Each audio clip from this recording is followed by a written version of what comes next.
Assalamualaikum warahmatullahi wabarakatuh.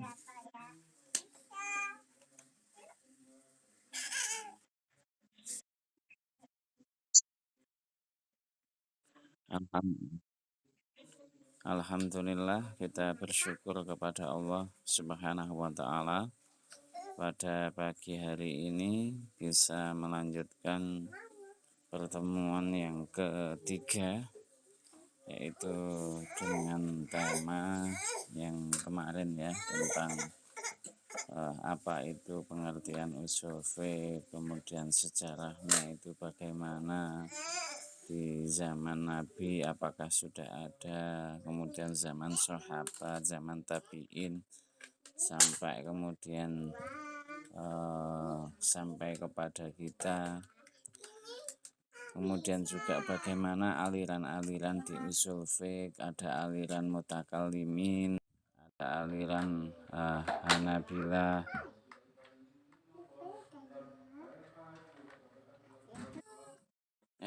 Marilah kita memulai dengan bacaan Fatihah. Semoga apa yang kita laksanakan ini diberi kelancaran, diberi ilmu yang bermanfaat, diniyatin sholihah, ala hadiniyah, biridhoi ta'ala wa bisyafaati Rasulullah al-Fatihah.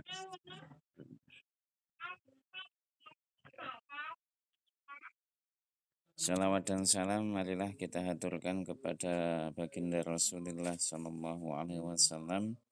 Semoga kita mendapatkan syafaat dari beliau nanti di yaumul kiamah. Baik, selanjutnya untuk lebih lengkapnya, marilah kita dengarkan bersama-sama presentasi dari teman kita. Kepada pemakalah kami silahkan.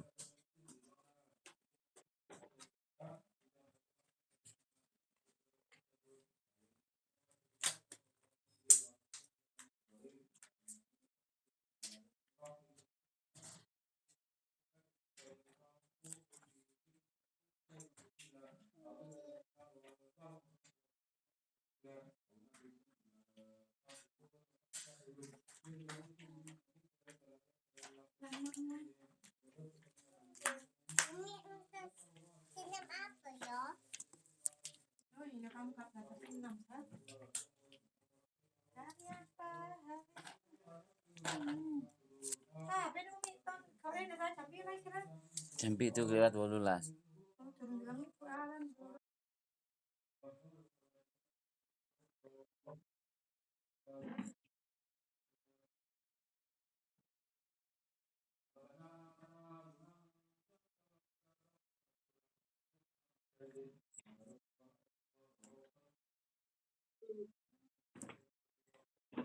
Teman di papi itu sih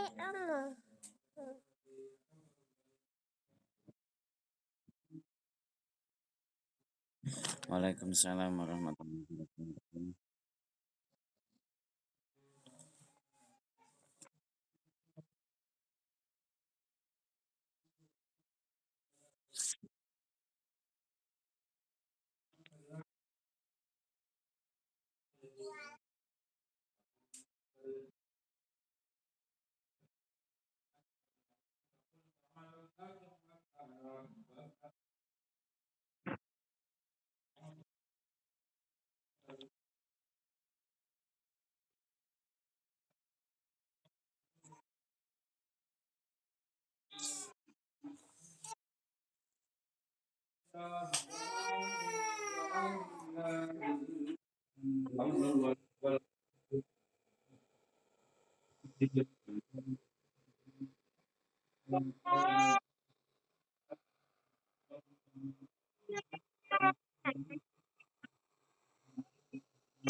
Bakal masak kita esok. Mun gak mari mah gaweane. Heeh.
Fuqaha ya, fuqaha.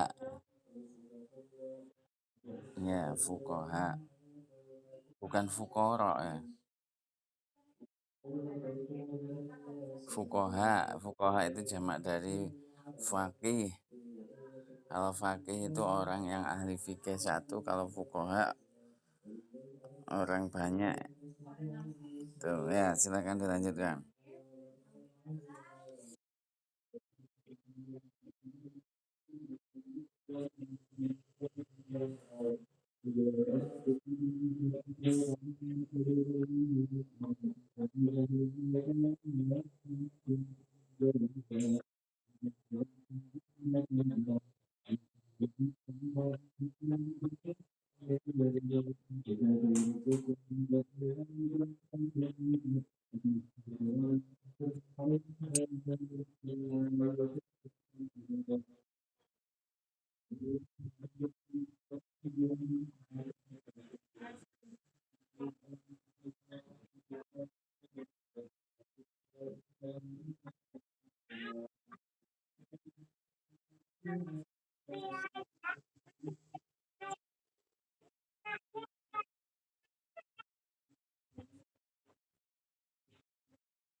Mujtahid ya. Mujahid, mujtahid. Ya.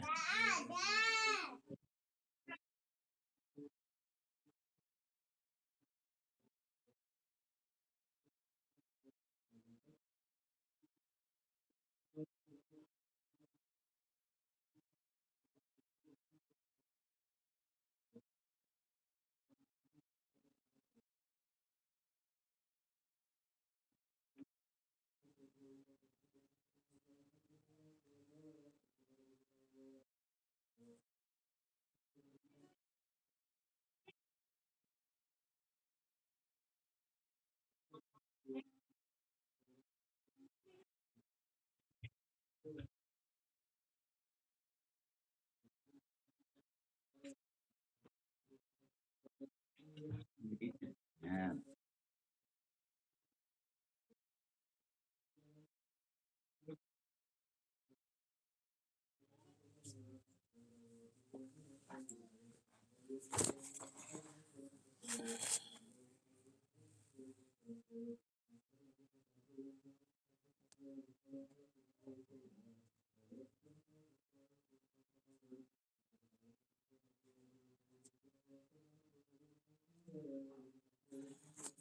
Baik, silakan kita diskusikan tema pada pagi hari ini.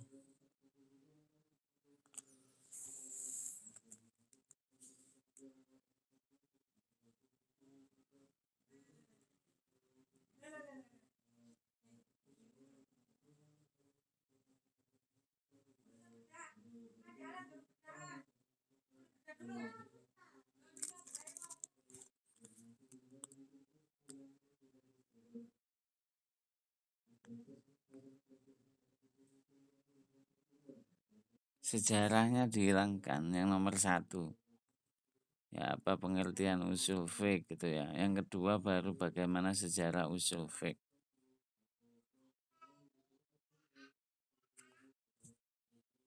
Ya, bisa didengar ya suara saya ya.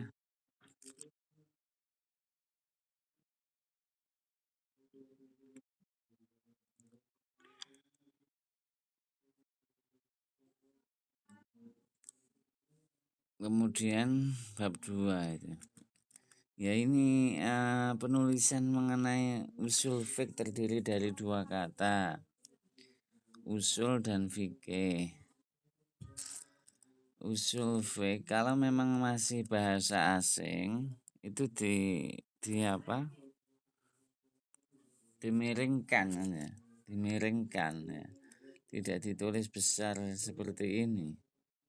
Ya.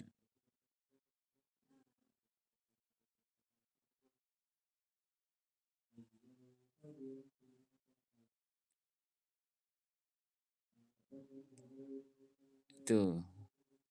Nah, ini saja coba sampean tampilkan makalah sampean.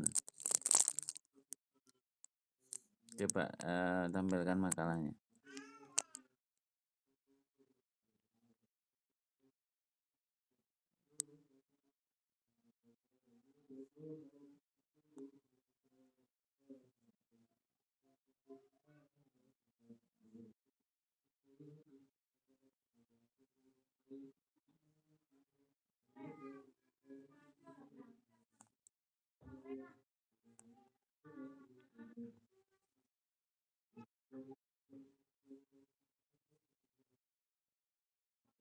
Ya, sudah terlihat. Oh iya, kalau di sampean ini ya bagus ya. Tidak ini ya spasinya juga gampang. Terus masuk ke pembahasan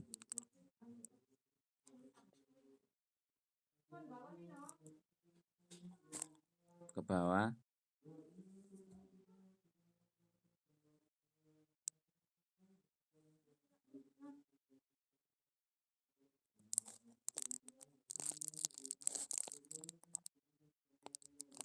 Nih, pengertian usul fiqh ya. Ini ya, coba besarkan.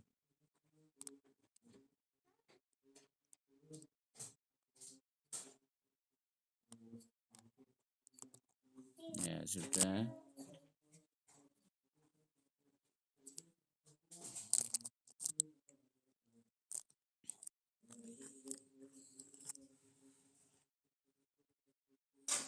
Kecilkan dikit.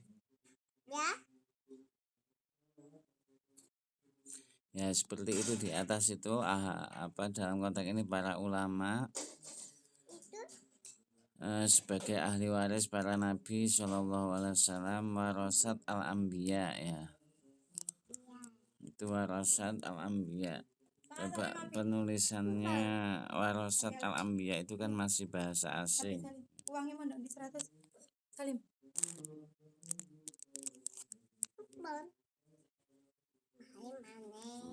Udah.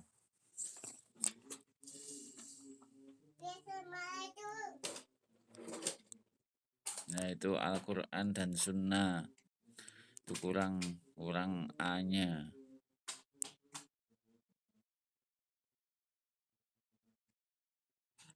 Berijtihad guna itu masih bahasa resmi apa bahasa komunikasi itu ya.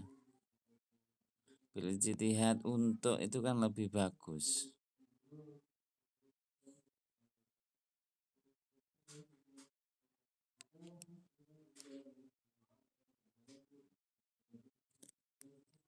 Untuk menentukan yaitu berijtihad untuk kan lebih bagus untuk menentukan.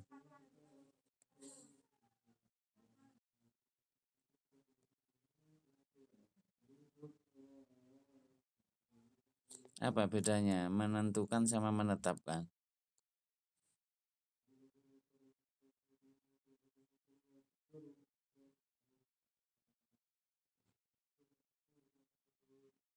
Gimana pemakalah bedanya apa menentukan dan atau menetapkan?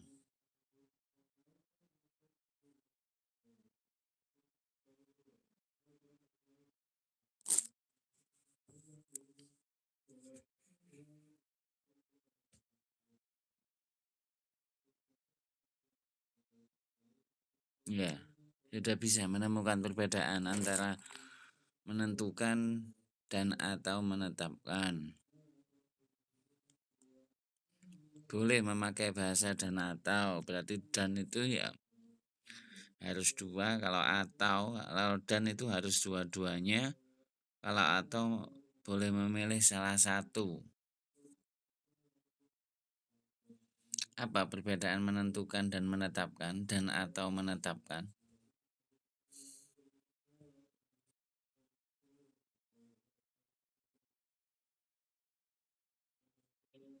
Terus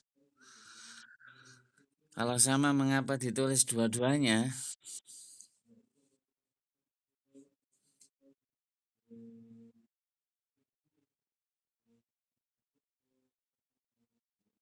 Kalau beda kan misalkan membahas dan atau menentukan itu kan bisa, atau menetapkan, membahas. Misalkan itu kata yang tepat. Referensinya dari mana ini? Enggak ditulis footnote-nya ya.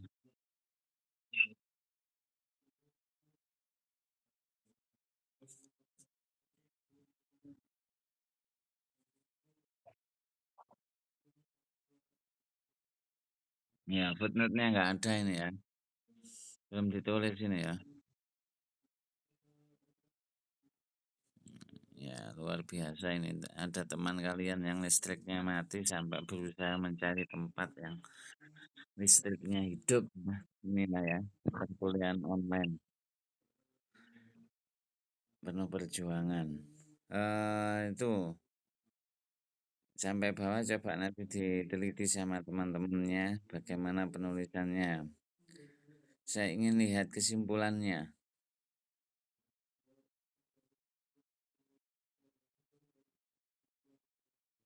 Ke bawah, kesimpulan.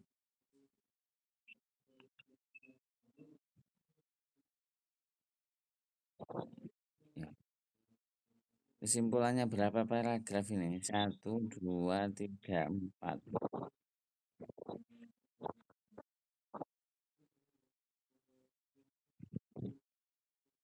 Ini paragraf jangan terlalu sedikit seperti ini ya, 5 gitu loh, minimal 5 gitu. Coba tambahkan ke atas. Harus menyesuaikan ini. Ini juga penataannya. Nah, ini Al-Quran. Ini harus sesuai dengan yang di atas ya. Harus konsisten. Kalau Al-Quran kemudian tanpa ada apa itu seret tengah itu langsung digandeng Al-Quran boleh, tapi semuanya seperti itu. Tapi kalau seperti ini ya semuanya seperti ini, cuma kinya itu besar.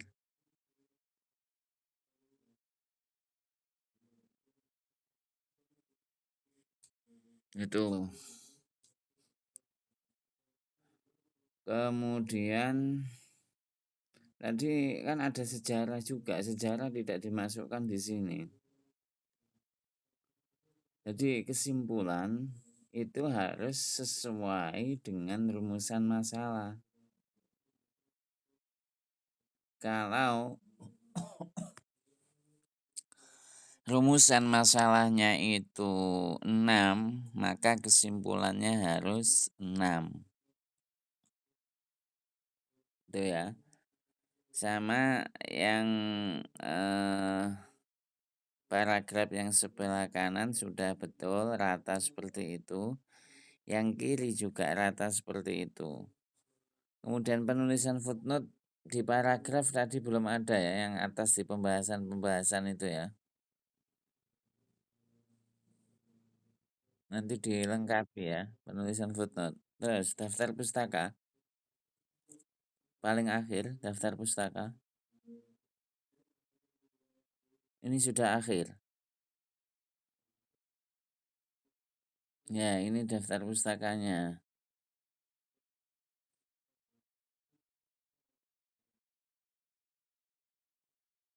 Coba lihat pedoman penulisan ini ya, website ya. Tulisan website itu bagaimana, coba dituliskan. Terus penulisan referensi ini kalau ini juga tidak konsisten juga ya. Tahunnya itu kalau seperti itu ya itu semuanya. Kalau di akhir semuanya. Coba dilihat lagi penulisan daftar referensi.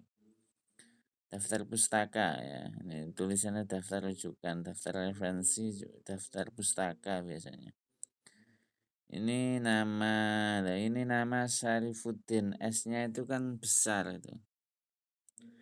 Kemudian judul itu usul fiqh itu kan miring kalau judul itu.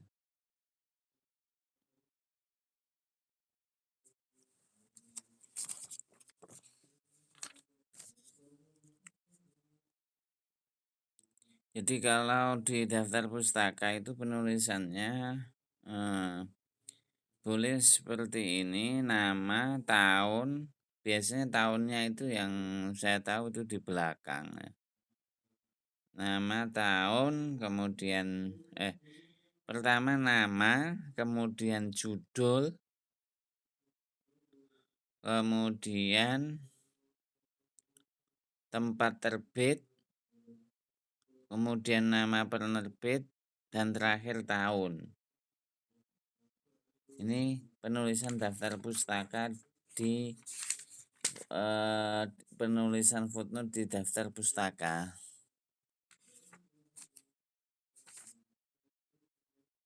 Ya, coba nanti dilihat pedomannya lagi ya. Dah, saya kira itu yang perlu disempurnakan, nanti bisa didiskusikan dengan teman-teman yang lain. Mungkin ada masukan mengenai redaksi atau penulisan. Buku pedoman sudah ini kan ya, sudah di download. Ya, dilihat kembali ya. Baik itu dari saya, silakan dilanjutkan diskusinya.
Dicatat ya yang tanya siapa. Nanti notulensinya diupload di e-learning.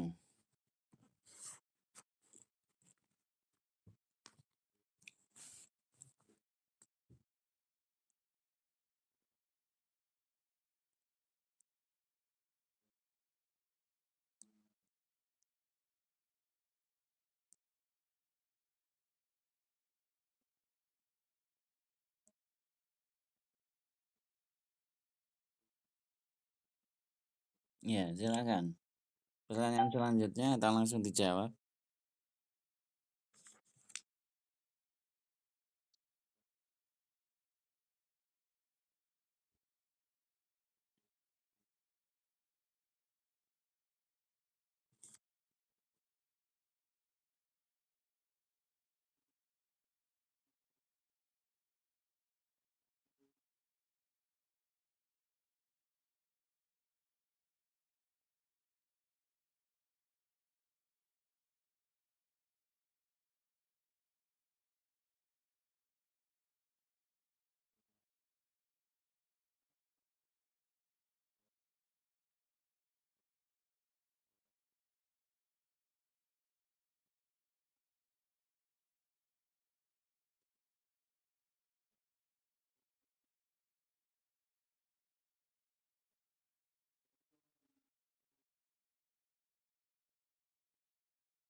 Ya, silakan. Pertanyaan selanjutnya.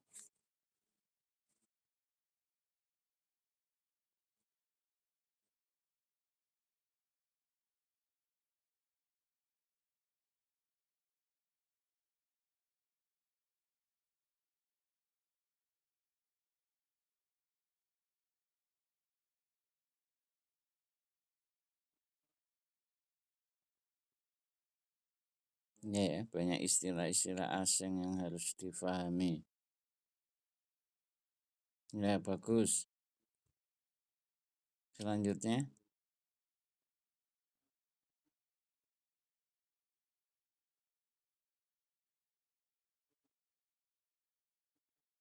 Alhamdulillah hadir semuanya ya. 36 ya jumlah kalian ya.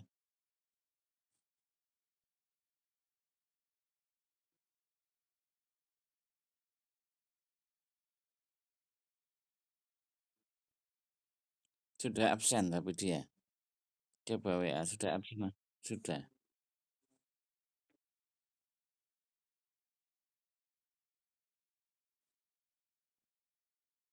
tiap pertemuan dia mengalami kendala seperti itu, apa kebetulan hari ini ada halangan listrik mati atau apa? Yang teman sampean tadi.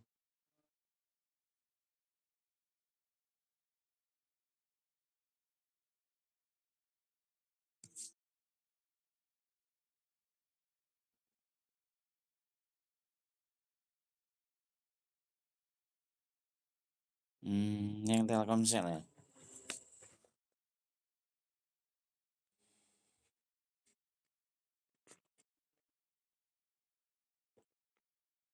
Ya, sudah nggak ada pertanyaan yang lain.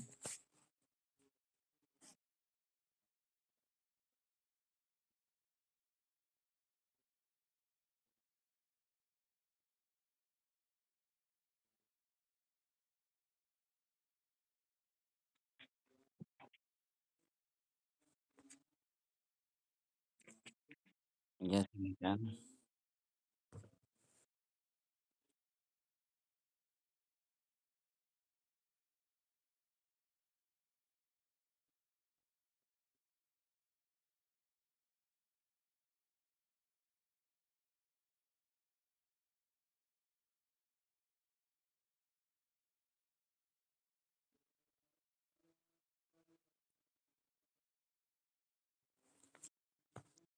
Para mujtahid ya. Ya, bisa difahami ya pertanyaannya ya, pemakala ya.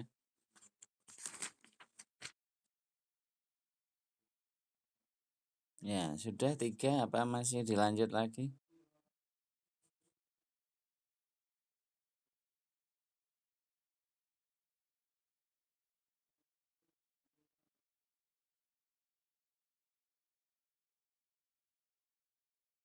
Ya, sementara 3 itu ya.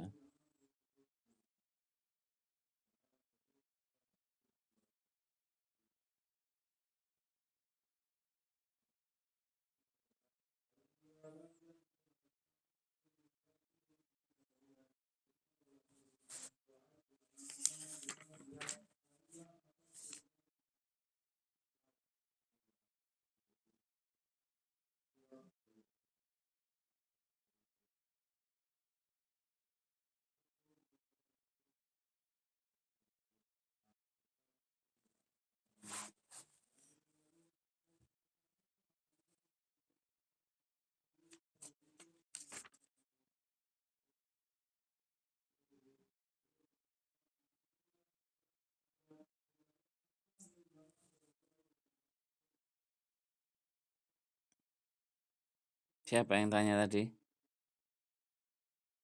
Ya, bagaimana dengan jawabannya?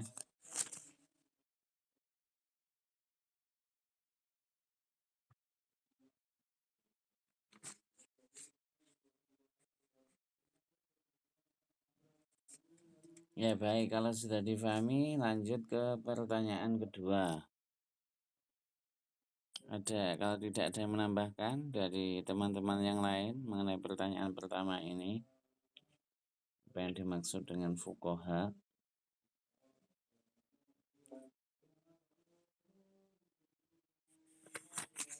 Ya, apa pertanyaan kedua?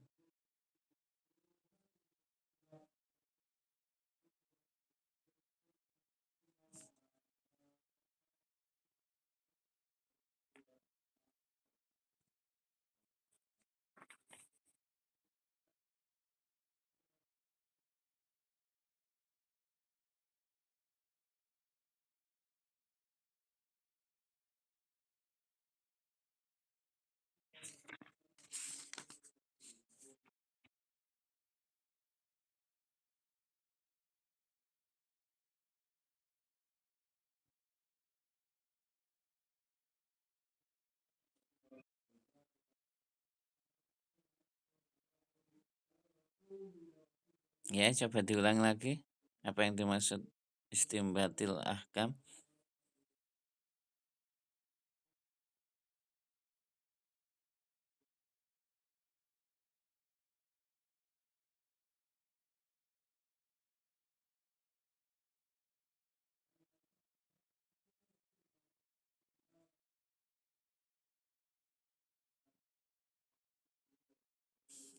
Sudah, yang lain?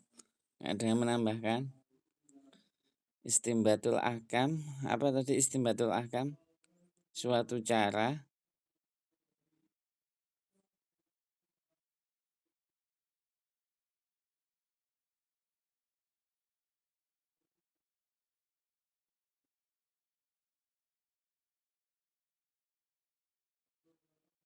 ya, mengungkapkan dalil hukum untuk menjawab persoalan-persoalan yang terjadi. Contohnya,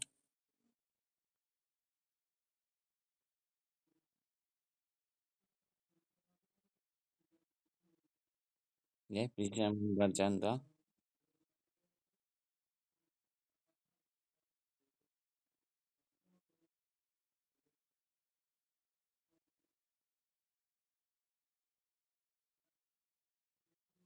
Istimbatul ahkam.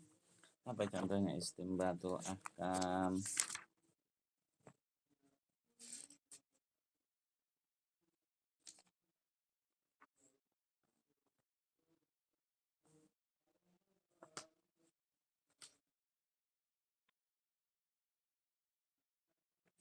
Apa metode bayani itu?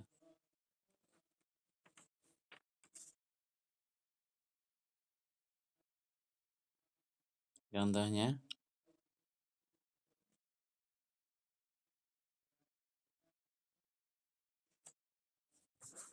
ya dari Al-Quran contohnya.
Ya,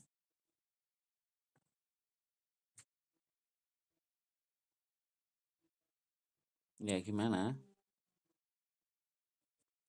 Ada yang bisa membantu?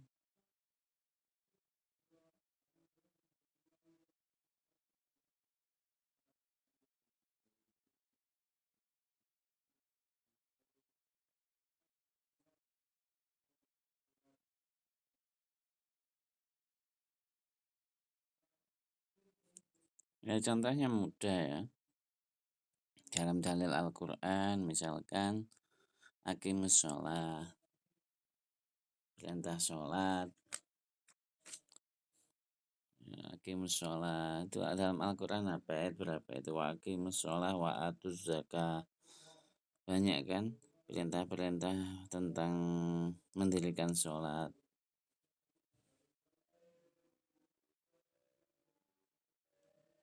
Itu kan juga masih belum terperinci, hanya sebuah perintah yaitu sholatlah, dirikanlah sholat. Tapi caranya belum tahu juga. Ya, caranya belum tahu juga. Caranya yaitu dengan melihat di hadis Shollu kama ra'aitumuni usolli. Sholatlah sebagaimana saya melakukan sholat. Tuh, terus itu dalil secara terperinci. Kalau tidak di dalam Al-Quran tidak ada, maka di dalam hadis.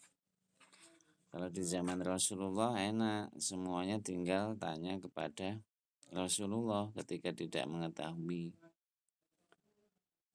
Sedangkan di masa sahabat itu sudah mulai berijtihad.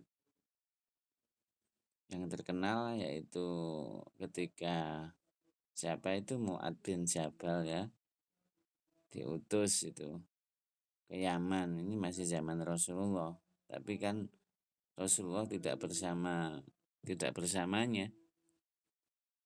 Maka apa yang dilakukan? Yang pertama adalah mencari hukum yang ada di dalam Al-Quran. Kemudian kalau tidak menemukan secara terperinci di dalam Al-Quran, maka mencari di dalam As-Sunnah. Kalau tidak menemukan, maka Mu'ad bin Jabal kemudian berijtihad. Tuh. Nanti juga akan dibahas ya yang pertemuan selanjutnya mengenai Al-Quran, mengapa dijadikan sebagai sumber hukum pertama dalam menentukan hukum Islam.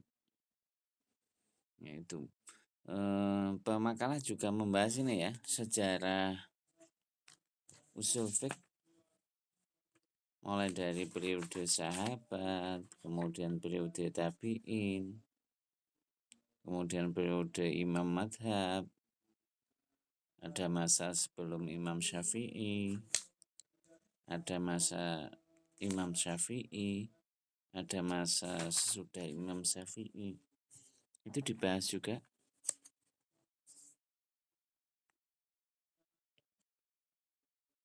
Di makalahnya. Ya, bagaimana? Dibahas ya di zaman Rasulullah, zaman sahabat, zaman tabi'in, kemudian masuk kepada mazhab itu Imam Syafi'i, dibahas juga ya. Kembali kepada penegasan yang dimaksud dengan istimbatul ahkam, yaitu adalah menggali hukum, menggali ya. Seperti ya contoh, ada orang menggali emas, menggali pasir, menggali sumur ya bahasanya sebenarnya menggali tanah, mencari tanah yang ada sumber airnya. Nah, istimbatul ahkam ya seperti itu. Dikatakan istimbatul ahkam itu kalau sudah menemukan suatu hukum, di mana hukum itu dalam Islam itu ada 5 itu. Kalau tidak wajib, ya sunnah, ya mubah, ya makruh, ya haram. Endingnya adalah menggali hukum itu. Hukum tentang apa? Ya tentang perbuatan manusia. Karena yang dibahas itu adalah perbuatan manusia. Di istimbat itu adalah menggali hukum. Seperti orang menggali sumur ya. Menggali tanah sampai menemukan air. Kalau sudah menemukan air berarti itulah sudah dikatakan menggali sumur. Kalau belum menemukan air, pasti mereka menggali ke tempat lain yang airnya itu lebih bagus. Ya. Bedanya kalau menggali sumur itu di tanah, tapi kalau istimbatul ahkam menggali suatu hukum itu nanti bersumber pada nanti yang kita bahas pertemuan selanjutnya yaitu Al-Quran, sumber hukum yang pertama, menggali dari teks-teks tersebut. Kalau tidak menemukan di teks tersebut itu bisa di hadis. Kalau hadis tidak menemukan, Al-Quran tidak menemukan, maka tadi konsep yang keempat sebenarnya adalah kias. Dengan cara mengkiaskan. Misalkan innamal khamru wal maisiru wal ansabu wal azlamu rijsun min amali syaitan. Innamal khamru yang memabukkan. Ya, kalau memabukkan zaman dulu ya anggur yang memabukkan. Tapi kalau zaman sekarang itu berubah seperti pil ekstasi atau apa, minuman keras apa itu dikiaskan pada sesuatu yang memabukkan. Jadi sesuatu yang memabukkan itu haram. Ya, tetapi kan kadang tidak tahu apa itu yang haram, memabukkan yang bagaimana. Karena juga memang dalam Al-Quran yang lain, yas'alunaka 'anil khamri wal maisir, pernah sahabat itu menanyakan tentang khamr dan maisir. Kemudian Al-Quran sendiri menjawab, Rasulullah melalui wahyu dijawab, kul katakannya Muhammad tentang khamr wal maisir fihima ismun wa manafi'u linnas. Ternyata dalam khamr itu ada ismun, juga ada manfaatnya, ada dosanya, ada mudaratnya, juga ada manfaatnya. Tetapi Al-Quran menegasnya wa ismuhuma akbaru min naf'ihima. Tapi di awal ayat menegaskan ada manfaatnya juga. Seperti orang yang operasi, itu kan butuh dibius sehingga tidak terasa sakit, berarti itu manfaatnya. Tetapi bahayanya ketika berkendara kemudian dalam keadaan mabuk, otomatis apapun ditabrak ya, tidak terkendali. Ya. Bahkan sholat pun tidak boleh kan kalau akalnya itu tidak sempurna. Orang gila saja tidak wajib sholat, harus memiliki akal. Maka ketika orang mabuk itu dianggap akalnya tidak berfungsi. Bahkan itu adalah pangkal maksiat kan kalau akal itu tidak berfungsi. Ya. Awalnya zina, orang zina juga kan awalnya itu mabuk ya. Nggak tahu mabuk cinta apa mabuk apa ya. Lupa syariat, lupa segala-galanya, apapun dilakukan. Bahkan setelah itu juga pembunuhan kan. Sampai anaknya diaborsi hasil anak zina. Masih mabuk juga kan. Tuh. Akal, termasuk akal itu adalah surutus sihatis sholah ya. Tuh, jadi kembali ke istimbatul ahkam, itu intinya adalah menggali hukum ya. Nanti juga dalam penjelasan tentang ijtihad di bab kalian yang paling akhir itu saya masukkan di RPS tentang babul ijtihad ya, bukan babul jihad ya. Ya, nanti ada perbedaannya antara jihad dengan ijtihad ya. Bahkan sekarang kalau di dalam kajian fikih babul jihad sudah banyak yang dihilangkan ya, tapi kalau babul ijtihad masih ada. Di dalam ijtihad ya, di dalam ijtihad itu saya mengutip pengertian Muhammad Abu Zahra ya. Muhammad Abu Zahra mengatakan Badul faqihi wus'ahu fi istimbatil ahkam al-amaliyah min adillatit tafsiliyah. Nah, salah satu dari unsur ijtihad itu salah satunya adalah ada metode istimbatnya, metode penggalian hukumnya. Tadi sudah disinggung oleh pemakalah, ada metode bayani, ada metode kiasi.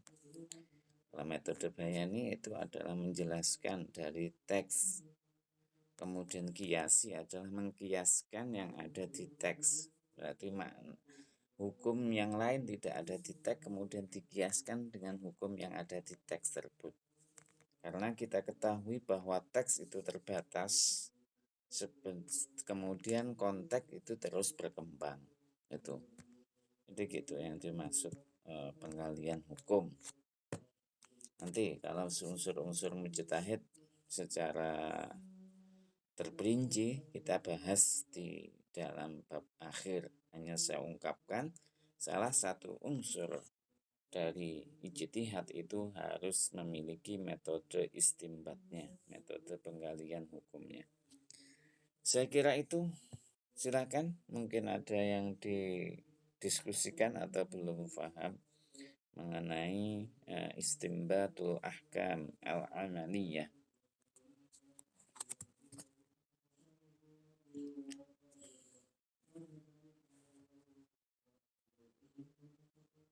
Ya, silakan. Atau sudah cukup paham? Kita pindah ke pertanyaan berikutnya.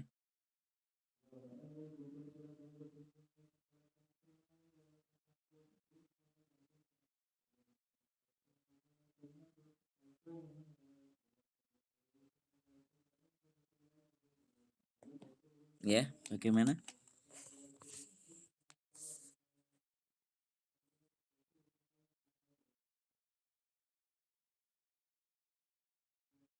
Ya, baik. Ke pertanyaan selanjutnya.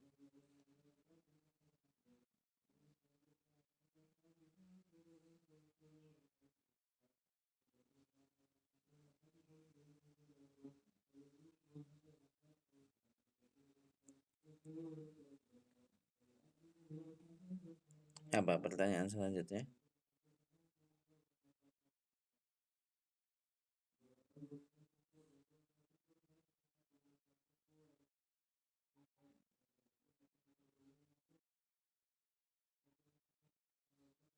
Ya, pertanyaan ketiga masih belum dijawab kan ya?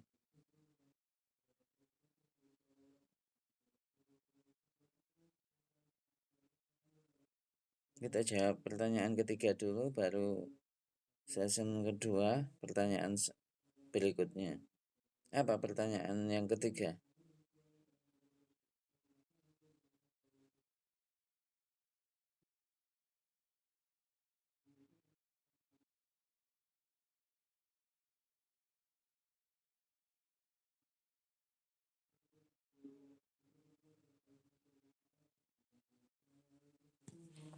Contoh apa? Keunggulan.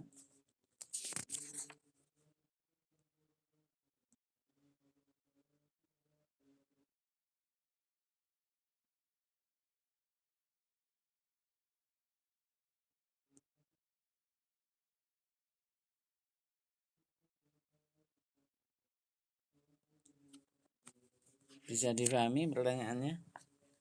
Contoh keunggulan dan kelemahan para mujtahid.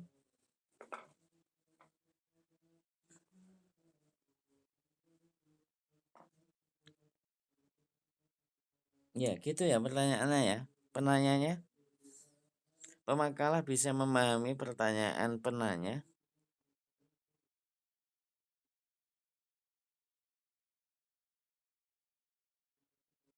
Bingung cari jawabannya atau bingung dengan pertanyaannya?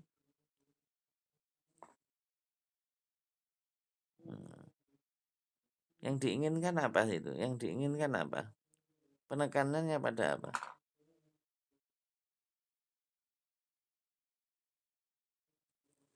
Ya, di objek.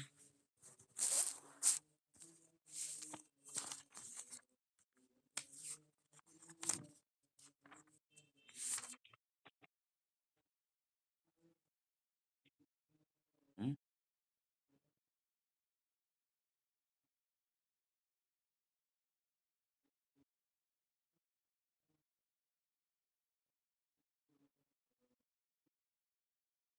Coba dibuka makalahnya. Yang mana? Yang ditanyakan kata yang mana? Makalah apa PowerPoint tadi yang ditanyakan?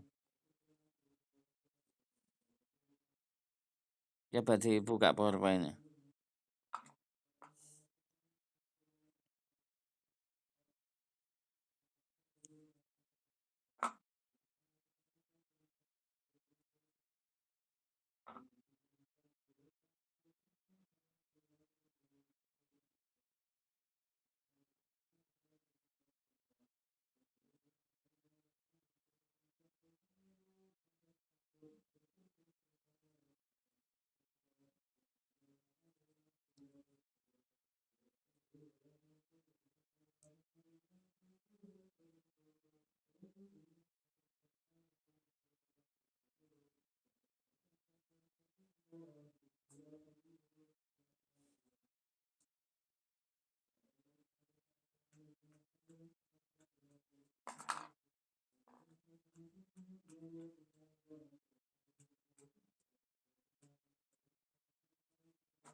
Ya, belum nampak PowerPointnya.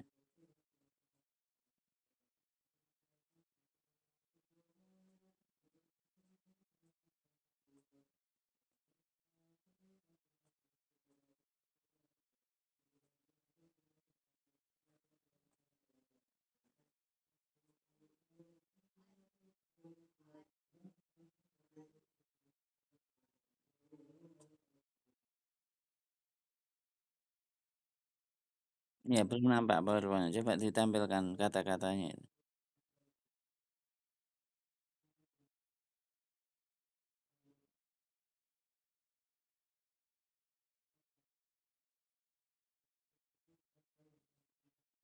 Coba tampilkan di Google Meet.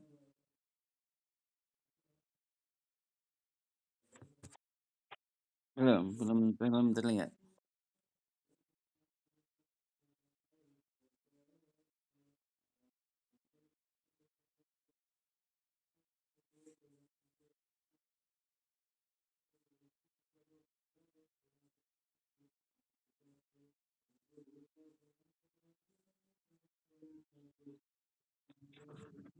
Ya, sudah terlihat.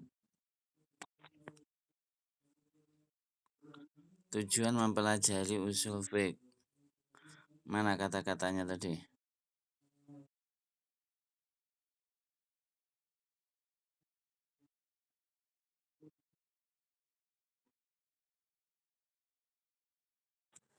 Oh, mengetahui kekuatan dan kelemahan. Kekuatan ya, kekuatan dan kelemahan.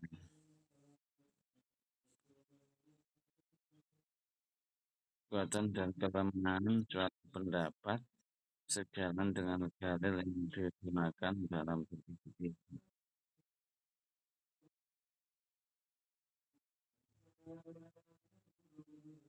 Jadi ada pendapat yang lemah, ada pendapat yang kuat.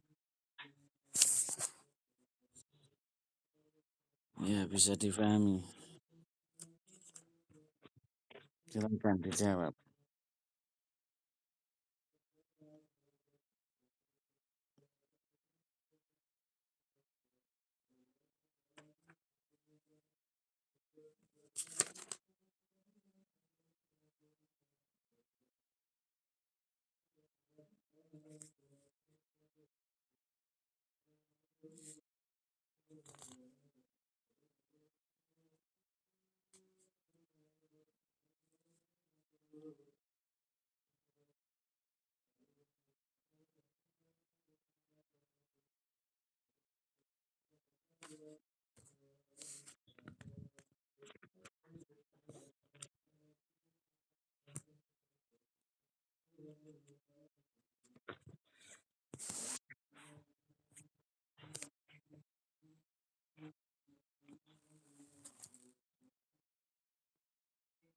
Ya, pemakalah masih bingung mencari jawabannya.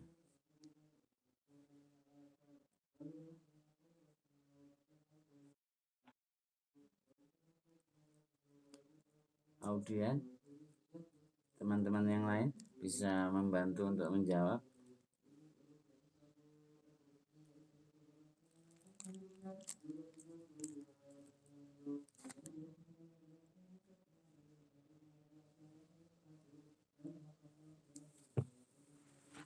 Sumbernya dari mana sampean itu mengambil untuk mengetahui kekuatan dan kelemahan para mujtahid?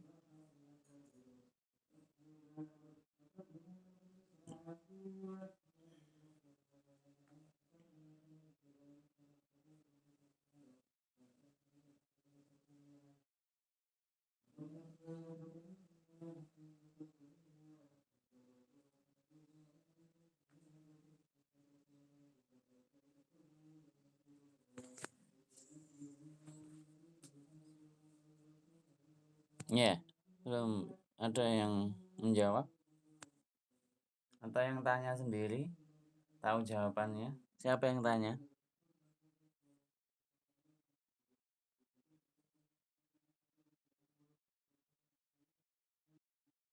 Ya, karena kadang saya husnudon yang tanya ini menguji ya.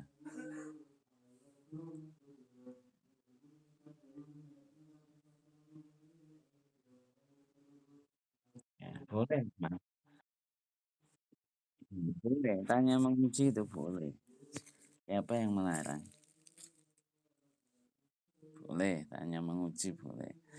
Ya, silakan. Yang lainnya, ternyata yang tanya adalah benar-benar tanya.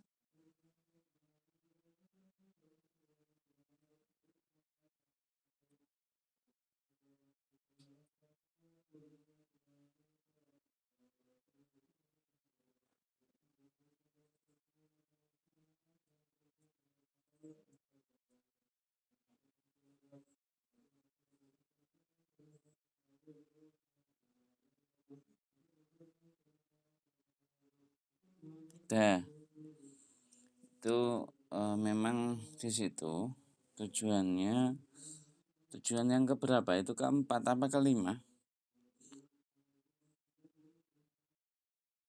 Keempat.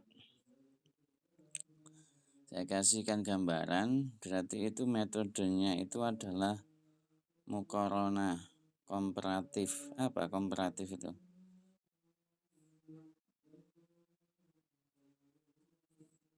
Apa komparatif itu apa? Muqaronah apa muqaronah?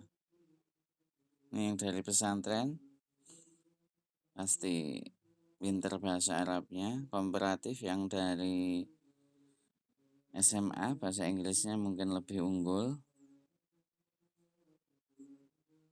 Apa komparatif ini?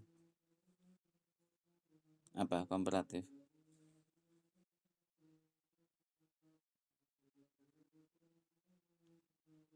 Ya, jadi itu membandingkan antara pendapat yang satu dengan pendapat yang lain, memukoronahkan, mengkomparatifkan antara pendapat yang satu dengan pendapat yang lain. Kemudian mengambil yang paling kuat. Saya kasih contoh, misalkan pada ayat aula mastumun nisa, menyentuh perempuan ya. Ketika kalian berwudu kemudian bersentuhan dengan lelaki, batal apa tidak?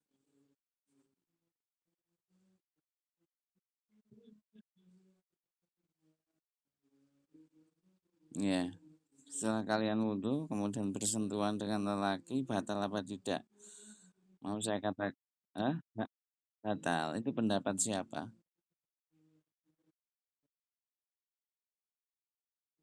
Tergantung ya, ya ungkapkan. Itu namanya memukoronakan. Kan itu terjadi perbedaan pendapat.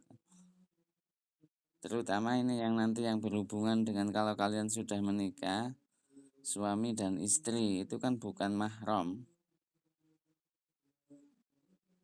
Anak, ayah itu yang baru mahram. Menikah dengan yang mahram kan tidak boleh. Menikah itu harus dengan yang tidak mahram. Bisa difahami?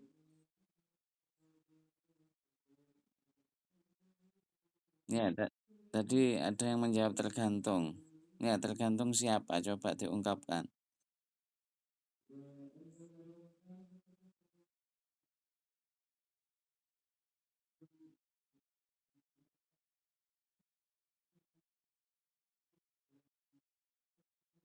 Menyentuh kuku nggak batal ya?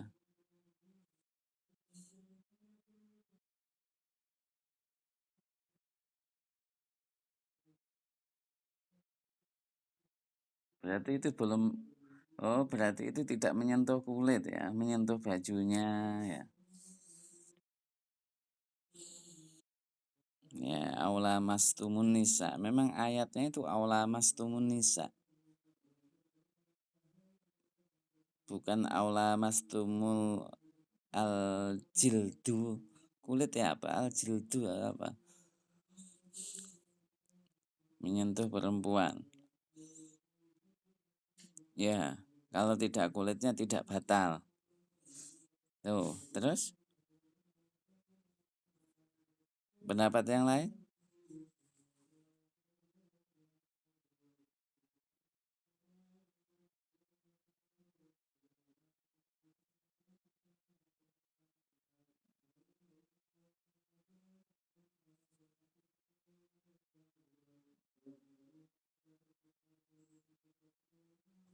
Ya, silakan pendapat yang lain.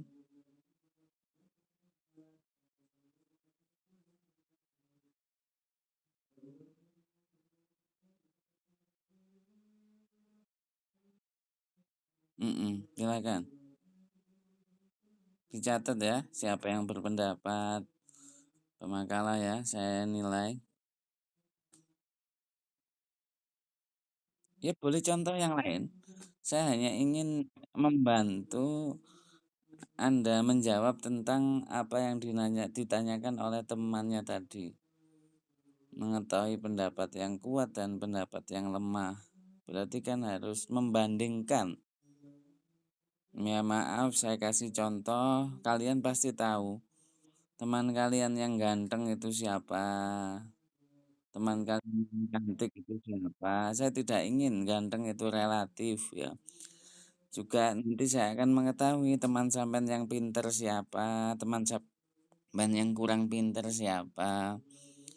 Tuh, teman sampean yang aktif siapa, yang tidak aktif siapa. Kan itu kan metode untuk mukorona atau komparatif. Ya, silakan. Ya.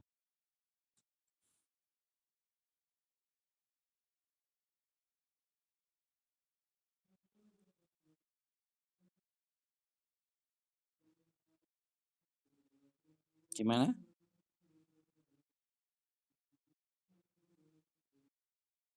Iya, saudara. Iya, namanya itu istilahnya muhrim. Oh, salah satunya adalah saudara, saudara susuan atau saudara kandung. Itu tidak batal, tidak batal.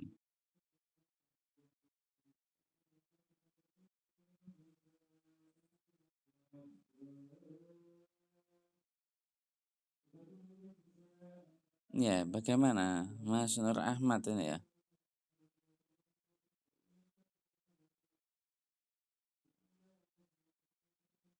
Ya, ya, bagaimana dijelaskan secara lengkap. Ya, apa? Ya, diulangi lagi jawabannya.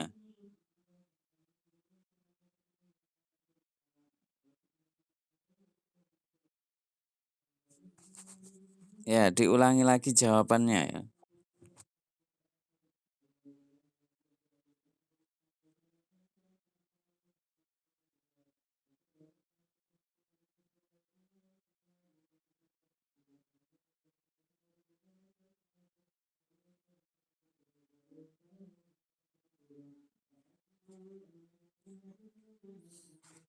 Ya, sampean ulang lagi jawaban sampean Mas Nur Ahmad.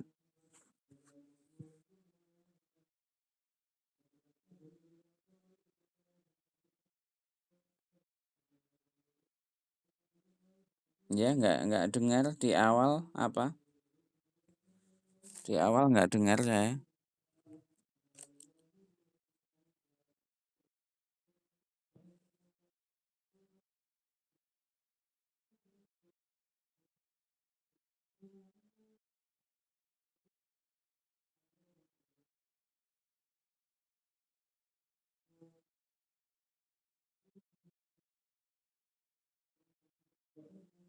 Ya, berarti ya itu memang masuk muhrim, kita sepakati. Yang belum kita sepakati kalau orang lain yang tidak boleh dinikahi, yang boleh dinikahi, yang boleh dinikahi kan memang tidak batal. Itu semuanya sudah sepakat.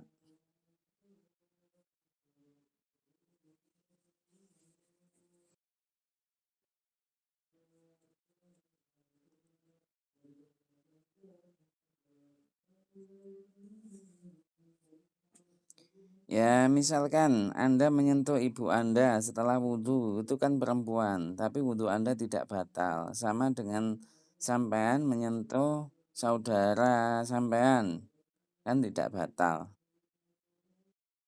Ya, itu memang sudah sepakat itu. Ya, itu berarti tambahan dari Anda menerangkan bahwa saudara sepersusuan itu tidak membatalkan wudhu. Ya, bagus. Kemudian yang lainnya, atau masih ingin menerangkan, Mas Nur Ahmad?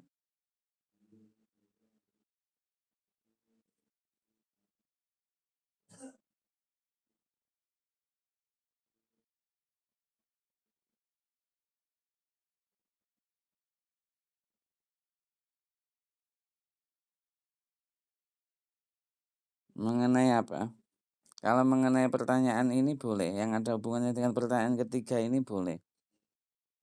Tapi kalau pembahasannya lain, kita selesaikan pembahasan yang pertanyaan ketiga ini.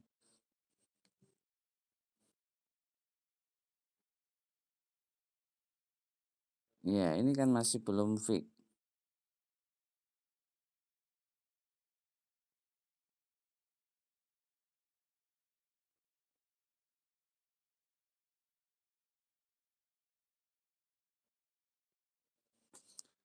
Baik, silakan pemakalah untuk menjawab ini. Atau masih gelambiar? Masih belum menemukan jawabannya?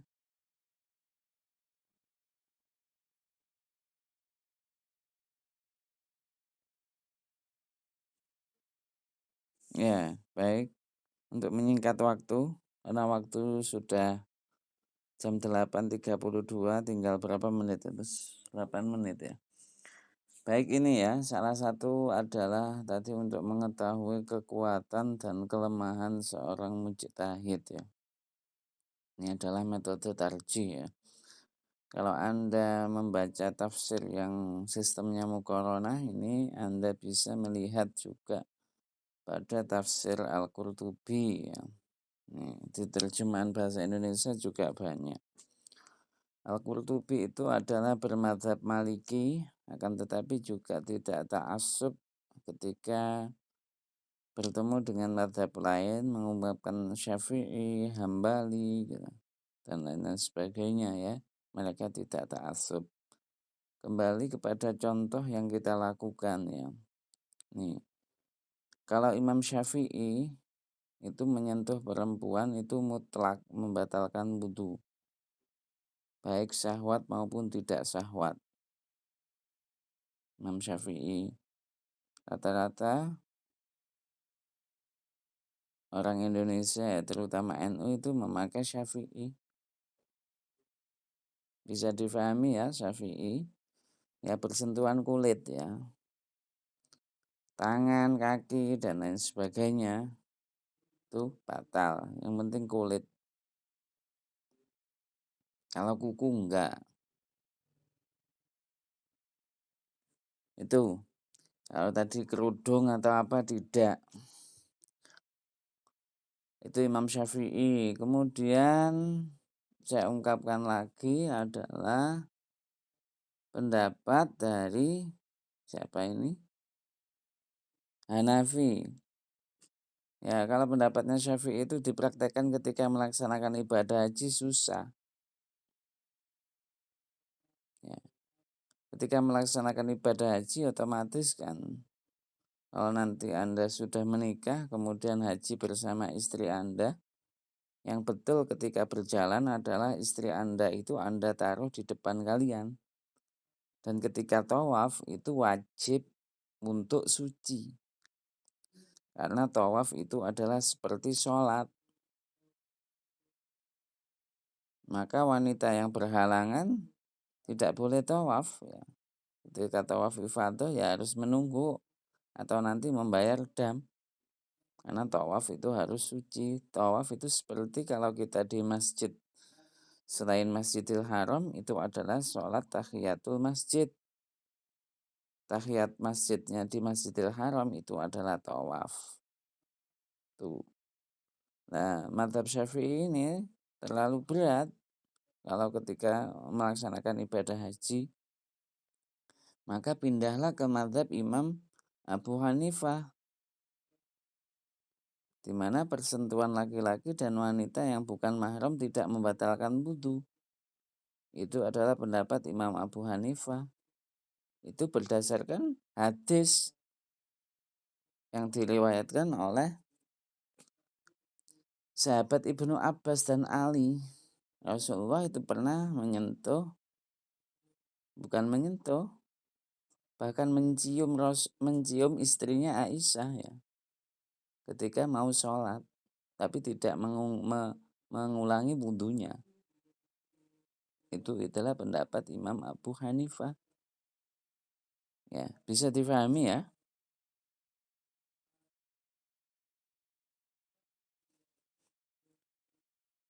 Maka ketika orang berhaji itu pindah ke madhab Imam Abu Hanifah, maka nanti harus belajar juga bagaimana wudhunya Imam Abu Hanifah, sholatnya Imam Abu Hanifah gitu. Karena talfik tidak boleh, mencampur adukkan madhab juga tidak boleh. Harus konsisten ya, dalam rangkaian ibadah tertentu. Kemudian kalau berpindah kepada madhabnya Imam Malik, itu berbeda lagi. Menyentuh perempuan itu tidak membatalkan wudhu, syaratnya adalah tidak syahwat, tidak ada keinginan. Itu Imam Malik. Nah, tuh sebenarnya itu semuanya adalah berangkat dari Al-Quran. Mereka semua berpendapat seperti itu, dalilnya adalah Al-Quran. Al-Quran masih bersifat umum, yaitu aula mastumun nisa. Ya, aula mastumun nisa bisa dilihat yaitu surat An-Nisa ayat berapa itu ya? Ayat 43. Aula mastumun nisa, menyentuh perempuan itu kalau ditafsir berbeda.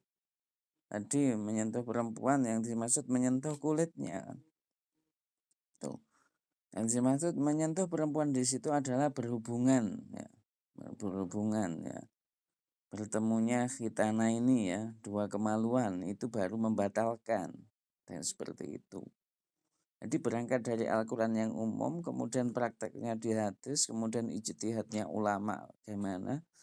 Inilah yang kita akan mengetahui mana kira-kira yang rajih, kemudian disesuaikan dengan konteks yang kita alami, keadaan yang kita alami.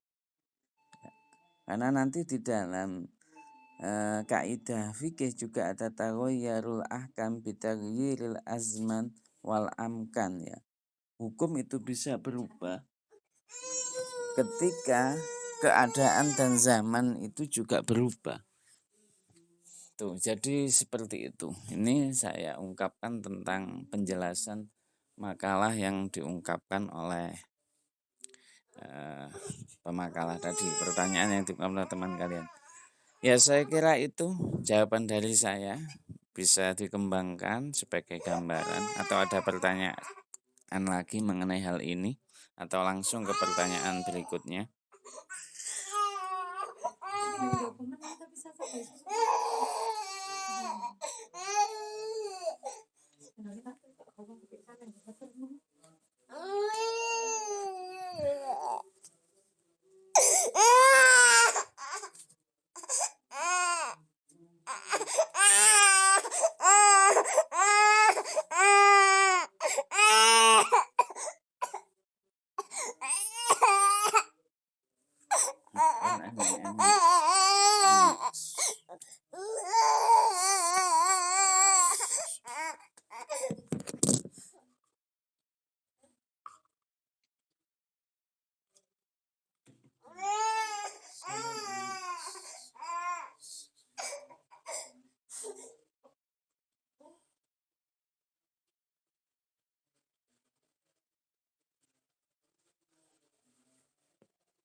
Ya, silakan boleh dilanjut.